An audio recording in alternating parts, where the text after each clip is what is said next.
All right, everybody, welcome to the Buck Brief. Special guest on this episode, our friend Porter Stansberry is here. He is the founder, chairman, and CEO of MarketWise, which is the biggest independent publisher of financial research anywhere out there. Also very pleased to tell you that I am doing launching a newsletter with MarketWise in 2024. So a partner as well as an advisor on all these things. Porter, great to see you.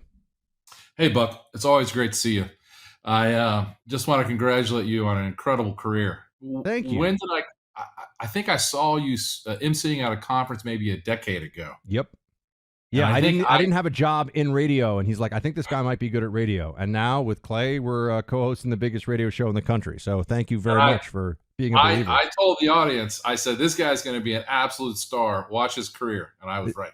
He was right. This is why I have him on the podcast, by the way, so he could tell you all very nice things, which I appreciate greatly. So, Porter, I mean, you're a guy who has made incredible calls over your career in the market, and that's obviously what folks over at MarketWise do. I wanted to dive in because you wrote something. This is in my inbox from you about not only what's going on now with Boeing, one of the most well-known American, probably the best-known American engineering-related company, maybe GE's up there.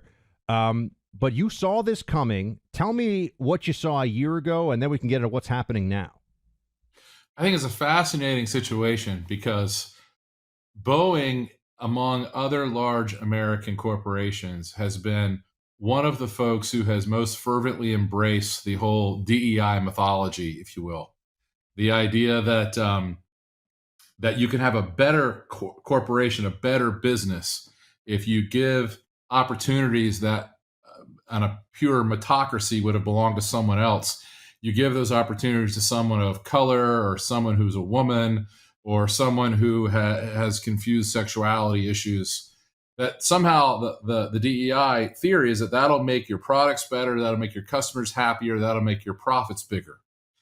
But what we see as investment analysts time and time again, that firms that embrace this kind of DEI thing or the general ESG, they call it, mindset, actually perform poor going forward, in part because their cultures get wrecked.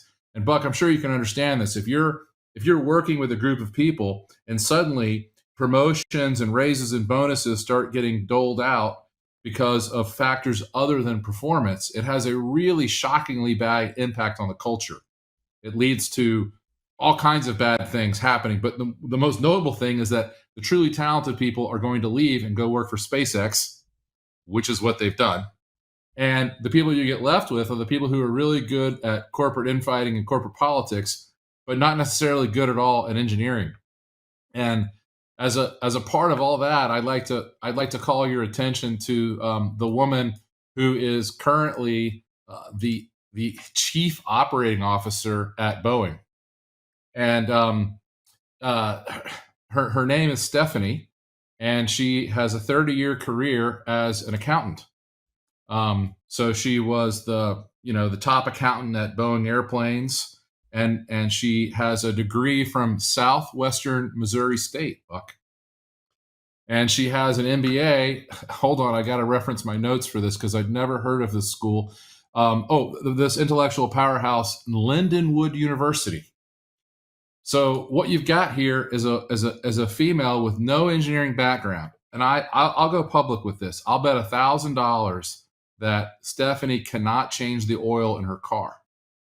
But she's the director of operations for Boeing, which is the most important engineering firm in the United States by a mile and one of the most important companies in the world. The whole global transportation infrastructure requires Boeing aircraft, and they need to be well made and safe.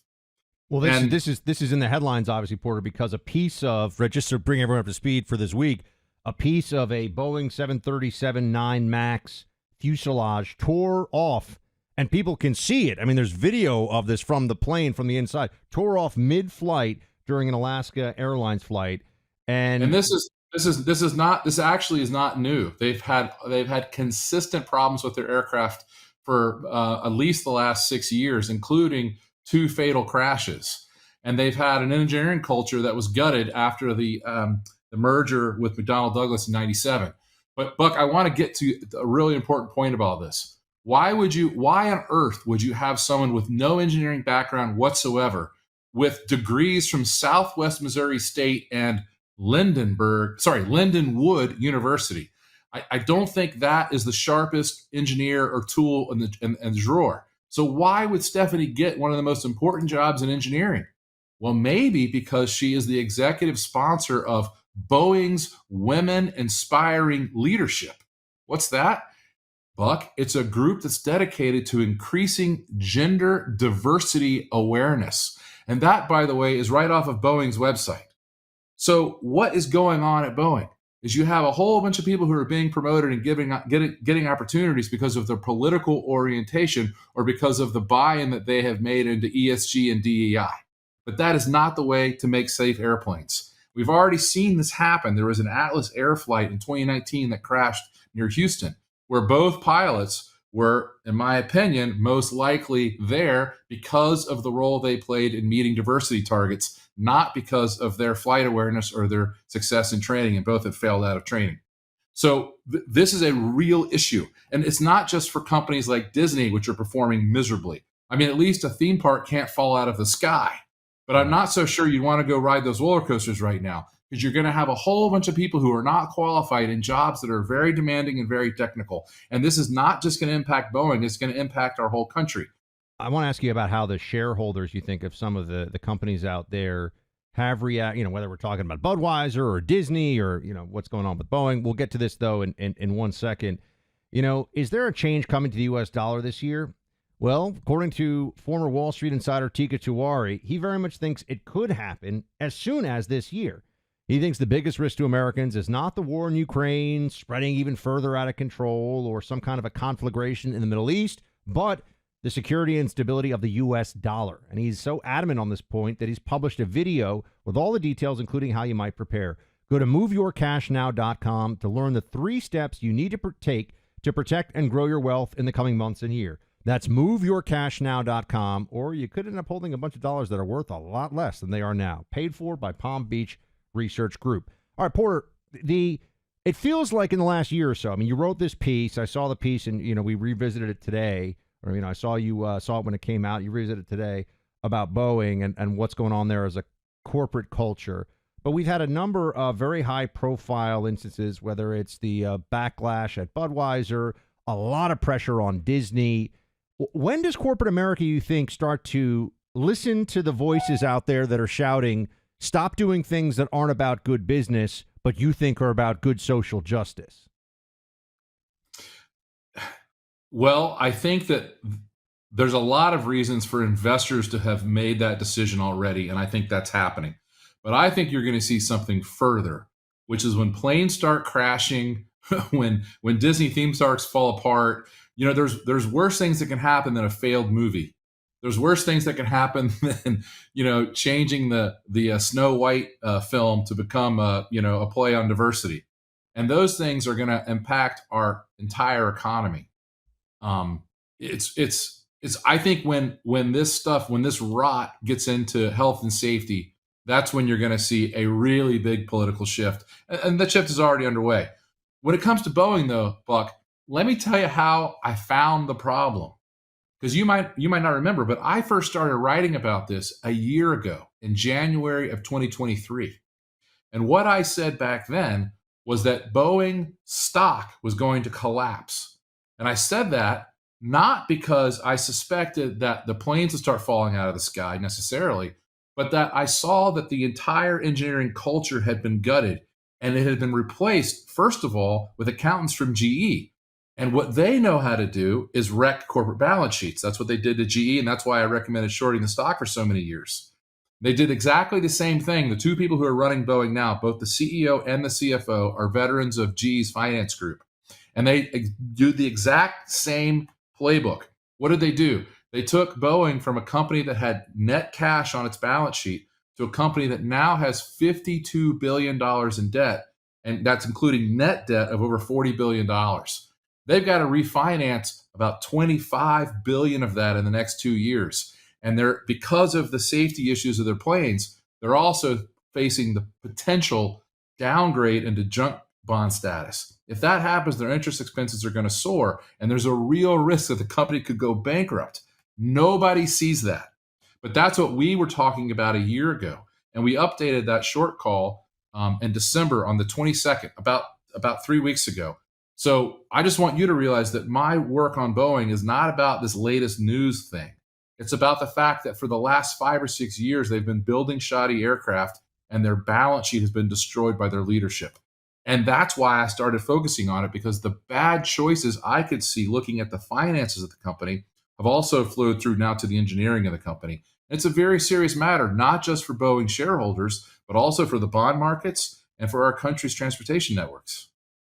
What do you think the future then holds for not just Boeing, but the U.S. aerospace industry in general, if this has happened? I mean, I know, for example, you're talking about the people that make the planes.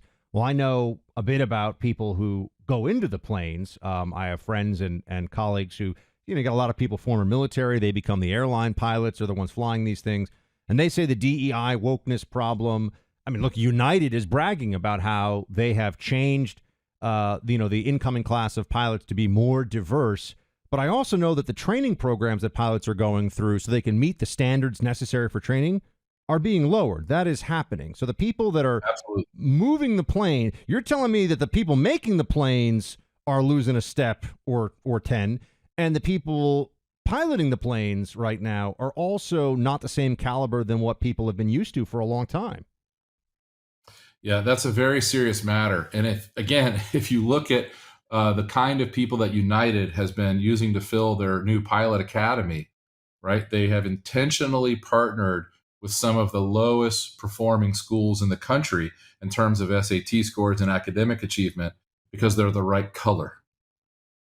That's just racism. And when you combine racism and Marxism, you're not going to improve the Marxist track record. Well, also, we can finally, I think, have a discussion about merit and standards and hiring in a more direct way than in a long time, Porter, because the Supreme Court came out and said, okay, you guys at Harvard, which is a whole other conversation, what's going on there, but you guys at Harvard have been just straight up discriminating against Asian kids. That was what got this whole thing started. That's unconstitutional. That's illegal. You can't actually do that. And you can't continue this system of pretending you're not discriminating by race when you are. Well, that's in college admissions, but it's starting now to filter, I think, through the broader American political and economic landscape, which is a good thing. But I think we're just in the early stages of this. Sorry, I didn't mean to interrupt, but I just want you to say, hasn't this been the kind of thing that for many years people smiled and grinned at and said, yes, yes, we're all in favor of equal opportunity, and we are.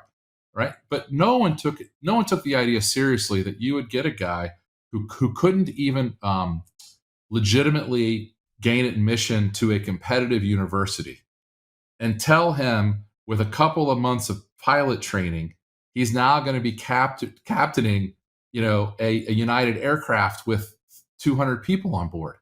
Like there is such an absolute utter lack of judgment. There is such a disparity between the theory of DEI or ESG and the reality of engineering and flight. And those two things are on a collision course. But let me just give you a couple of data points to make this a little bit more objective. If you were in charge of Boeing and you knew that your cumulative net income over the past 3 years is minus $20 billion, and that your 12-month interest expense currently is $2.5 billion a year, and you knew that your credit rating was one notch above junk status at Fitch and S&P, is the last thing that you would do is to let a door fly off of your plane in mid-flight. My point about all this is the people running the company have such poor judgment, they can't even run the company. And by the way, Boeing's one of only 2 major aircraft manufacturers in the world, and it is a dominant defense contractor. There's plenty of margin to be made in all those defense contracts. So how did these guys lose $20 billion in the last 3 years alone? And how did they run their balance sheet just in the last 5 years from net cash positive to 42 billion roughly in net debt? This is, it's almost as if Somebody was deliberately trying to destroy this company because you can't make decisions this bad if you weren't trying to. Porter, I want to ask you about a different kind of landing, the overall landing that people are saying might be soft or not for the economy in 2024, which is going to affect the political landscape. I just wanted to get your broad thoughts on that in a moment. But first up, a lot of us are trying to get our finances in order, and there's some great news for homeowners. Interest rates have dropped and are now in the fives, a lot lower than they were last year. So if you've been buried in high-interest credit card debt, now's the time to break free. American Financing can help you access the cash in your home to pay off your high-interest debt. Last year, their salary-based mortgage consultants helped customers save an average of $854 a month. That's like giving yourself a $10,000 raise. That's quite a way to start the new year. I relied on American Financing for my home mortgage. I bought it last year. So I know that they're the best at customer service, and you can trust them to come through for you. Call American Financing today, 866-890-9392. That's 866-890-9392. Or go to AmericanFinancing.net. That's AmericanFinancing.net, NMLS 182334, NMLSConsumerAccess.org. Porter, what are you seeing? I mean, I just want to give you the floor for a couple of minutes here. What are you seeing for next year? Because it feels like the Fed's telling us, Jerome Powell, everybody, we win, rates coming down, inflation beaten, market's fine, nothing to see here, no problem. What are you seeing? I think that inflation is going to be intractable and very difficult to beat because of the size of the fiscal deficits in the United States. If the federal government was able to snap its fingers and double the amount of income tax it collects, it'd still be running a deficit. And you've got deficits at that size. I just don't believe they can be financed through legitimate means, which means you're going to have eventually more interest rate manipulation, more bond market manipulation, and more money printing. It's just a matter of time. And all they've done so far really is just change the name of what they're calling the money printing. They used to call it, what do they call it? Quantitative easing, yes. Quantitative easing, yeah, sorry. There's so much jargon now, I can't keep up with it all. But the new way that they're doing it is they've just been printing money and handing to banks that have underwater bond portfolios. So there's something right now on the order of $700 billion plus worth of losses in the banks on their bond portfolios. And rather than accept any of those losses and have a run on the banking system, the Federal Reserve is just printing up money and then giving it to those banks as collateral at par, so that they don't have to suffer the losses that they have actually taken. So the banks are effectively hiding losses because they got on the wrong side. So what we saw with Silicon Valley Bank, for example, people say, hold on a second, is this a problem elsewhere? You're telling me, Porter, you think it absolutely is a problem elsewhere. Yeah, absolutely. I mean, if you look at Bank of America, just as one example, Bank of America is the largest depository institution in the United States. Its entire tangible equity capital will be wiped out if it had to write to market where its bond portfolio is. And the reason why is because it made enormous investments in bonds during the COVID bubble when interest rates were very, very low. And then, of course, the Fed had to raise rates to stop the resulting inflation from all the money printing that they did. So, the whole banking system is just inside out. And there is no way that the Fed is going to be able to by the way, the Fed doesn't even want to actually stop inflation. The Fed wants inflation to be 3 to 4% a year so that they can print their way out of all these government obligations that they can't meet, and so that they can keep the banking system liquid. And so I think that all the talk you're hearing about the possibility of deflation or the possibility of a recession in terms of nominal GDP is malarkey. You're not going to see any kind of actual recession because they're going to print so much money and there is so much deficit spending that in nominal terms, the GDP growth is going to be probably between 4 and 6% over the next 3 or 4 years at least. And how will they do that? Well, they just do it with government spending and they print the money to do it. So that's going to have a really big impact on people's wages, and you've already seen that happening. And that's a giant problem. What's your take, Porter? I mean, you've been watching this stuff for a long time. So CPI, they measure inflation, and they tell us that, it's not bad if you take food and energy out of it, right? Like, so if you need to eat or heat your home or put gas in your car or whatever, I mean, it's the middle of winter in a lot of places. Other than that, they say inflation's not that bad. Yeah, well, I like to use real world things for pricing. And if you go and look, for example, at how many how many minimum wage hours you have to work to purchase, say, a Ford F-150, which is the most popular, vehicle in the United States and has been for most of my lifetime. The hours worked has doubled or tripled, and the price of the S-150 that you can buy at the dealer, I would guess it's up 50% in the last 10 years at least. So, we can argue about CPI all we want, but it has nothing to do with the impact of these policies on real people's wages. And Buck, the saddest part for me is the people who are suffering the most from these kinds of policies and from DEI and from ESG and all this stuff, the defund the police, all this stuff, the people who suffer the most are the people who keep voting for it. it's not hard for people like me and you to protect ourselves from inflation. We go buy a property, we go buy gold, which you can now buy at Costco, which I think is great. We go buy Bitcoin. We go invest in high quality stocks, which we have the training to do. And inflation just keeps us floating along. But for the people that we employ to take care of our houses and our kids and to teach school and to do the plumbing and the electrical work, all the people who actually work in this economy, they're getting destroyed. Their real wages keep going down at 3 to 4% a year. And that doesn't take long before you can't afford any kind of standard of living. And so when societies do that, what happens? You see a huge uptick in gambling. You see that in America? The enormous rise of online gambling is startling. You see a big increase in prostitution because people can't make a living in a reputable way, so they go into that. Look at the what's it called? The OnlyFans site where you have every college girl in America taking off her clothes to make some Bitcoin. And the other things that you see, of course, are just a general breakdown of law and order. You can't even go in a drugstore anymore and buy deodorant. It's all locked up. When or if ever, are Americans going to say, enough of this? We need to have sound money and have a return to a real legitimate free market system.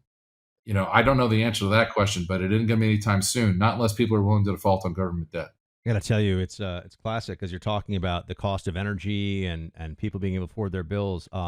All the lights in the room where I'm recording right now just went off. The TV screen went off behind. So I'm not saying it's like word from the Almighty or something, but I mean something did just happen here where it is tough to keep the lights on. As you can see, it is tough to keep the lights on. Something else I want to tell everybody about. If you feel like you need a form of financial protection and diversification, gold has been used for, centuries to protect people against inflation. Gold is a global reserve asset.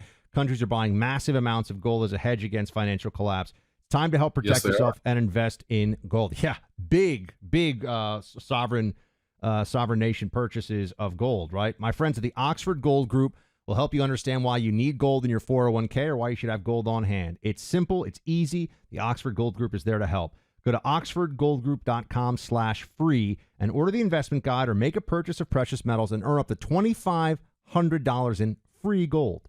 Oxford Gold Group/free. That's Oxford Gold Group/free. So Porter, actually, I want to know, where can people go to follow your research more closely? Again, I'm launching a newsletter with MarketWise this year, but you've already got so many great verticals. But if they want to see what Porter's thinking, where do they go? Well, that's a great question. And I asked my marketing team where we should send people for information on this stuff. And they said the best link to use is portersprediction.com. And that's, of course, my name, Porter, Porter, Porters with an S, prediction.com. And hopefully all the listeners can spell prediction, but it's PREDICTION.com. Portersprediction.com. Thanks for letting me get that shout out. Absolutely. We certainly love to have your listeners come see what we're doing in our financial newsletter. Absolutely. And I'm excited to launch it in the new year as well. Thank you so much, Porter. We'll talk to you again soon. Okay, Buck. Thanks for having me.